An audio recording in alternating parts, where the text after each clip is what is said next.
Okay, so push press.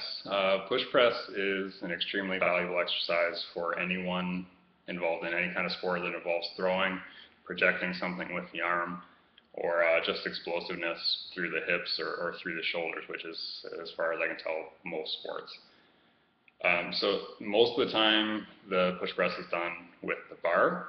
So I'm going to demonstrate that today. But you could start out doing it with dumbbells. And for that, for those purposes, I would have a dumbbell on each side in a neutral position, so the hands facing each other, and push from there and try to keep those elbows in and the hands facing each other the whole time, just to establish a good, strong, stable shoulder rotator cuff before you transition to the bar, which requires a little bit more skill, if not a little less shoulder stability.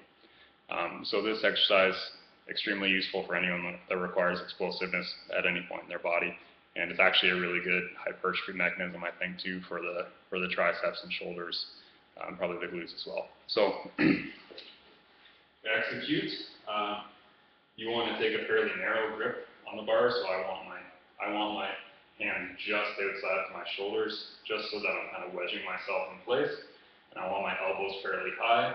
For our normal shoulder press with dumbbells or something, maybe my arms start at perpendicular, but for this, I want to stack my triceps on top of my lats and start out with my elbows a little bit higher, which puts me in kind of like a spring-loaded position. So grip the bar with a narrow grip, rack it on my shoulders, nice high elbow position, and then what I'm going to do is do like a quarter squat to load my hips, and then I'm going to do a shoulder press. So if I was just doing a shoulder press, I'd start out from there and go right away. But on this, I'm actually going to cheat a little bit, so I'm going to sit my hips back, and then push overhead.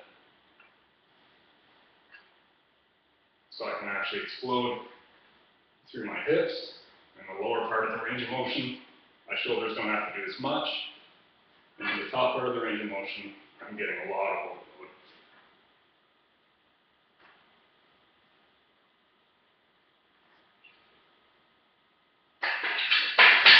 So arms nice and tight, a lot of hip drive. You're not jumping with this move, but you're doing the next closest thing. So involve those glutes and those quads as much as you can.